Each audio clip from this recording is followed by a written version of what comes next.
اونٹنی کے قتل کے بعد جب ان لوگوں نے دیکھا کہ کوئی عذاب نازل نہیں ہوا تو ماری خوشی کے دیوانے ہو گئے اور جشن مناتے ہوئے چیخ چیخ کر حضرت صالح علیہ السلام کو چیلنج کرنے لگے کہ تم جس عذاب سے ڈراتے ہو اسے لا کر دکھاؤ۔ قرآن پاک میں ارشاد باری تعالیٰ ہے، آخر انہوں نے اونٹنی کی کونچیں کاٹ ڈالی اور اپنے پروگرام کے حکم سے سرکشی کی اور کہنے لگے کہ صالح، جس چیز سے تم ہمیں ڈراتے تھے، اگر تم اللہ کے پیغمبر ہو تو اسے ہم پر لے آؤ۔ اونٹنی کے قتل کی خبر سن کر حضرت صالح علیہ السلام اب دیدہ ہو گئے اور فرمایا،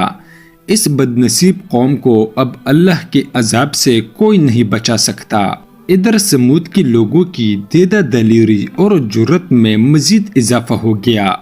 ان کے دل سے ڈر اور خوف نکل چکا تھا، چنانچہ انہوں نے اسی رات حضرت صالح علیہ السلام کو بھی قتل کرنے کا پروگرام بنا لیا تاکہ اونٹنے کے ساتھ ان کا بھی قصہ ختم ہو جائے۔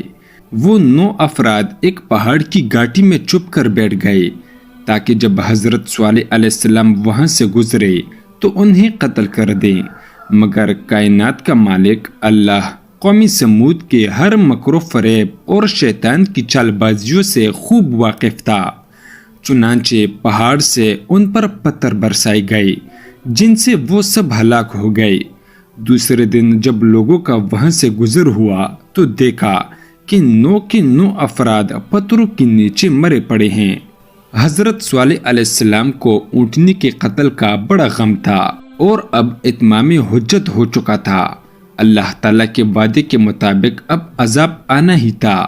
لہٰذا حضرت صالح علیہ السلام نے اپنی قوم کو مطلع فرمایا کہ اب تمہارے پاس عیش و عشرت کے صرف 3 دن بچے ہیں، اس کے بعد ایک سخت عذاب تم پر نازل ہوگا۔ اللہ تعالیٰ فرماتا ہے کہ جب انہوں نے کونچی کاٹ ڈالی تو صالح علیہ السلام نے کہا کہ اپنے گھروں میں 3 دن اور فائدے اٹھا لو، یہ وعدہ جھوٹا نہیں ہے۔ حضرت صالح علیہ السلام کی بات سن کر وہ لوگ ہنسی مذاق اور استہزاء کرنے لگے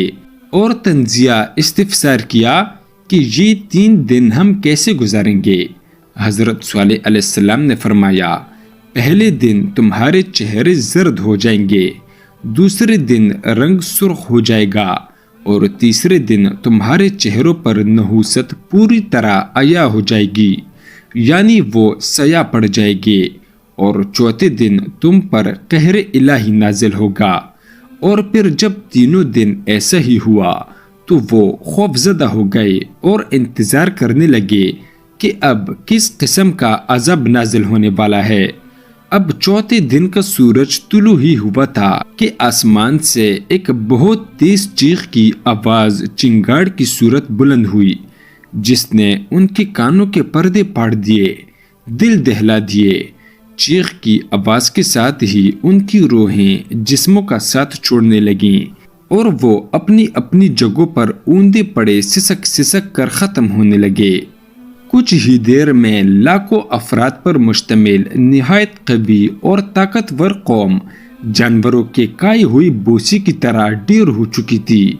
اور کفر و شرک میں مبتلا، غرور و تکبر میں ڈوبے لوگوں کا شاندار اور بارونق شہر خاموشہ میں تبدیل ہو کر ہمیشہ کے لیے عبرت کا نشان بن گیا۔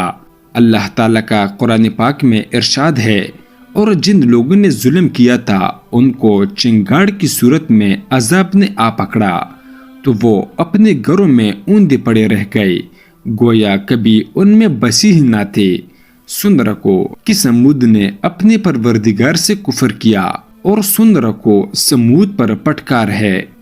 اللہ تعالیٰ نے اس عذاب سے حضرت صالح علیہ السلام اور ان پر ایمان لانے والوں کو محفوظ رکھا،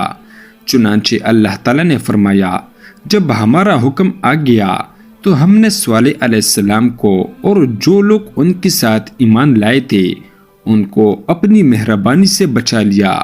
اور اس دن کی رسوائی سے محفوظ رکھا۔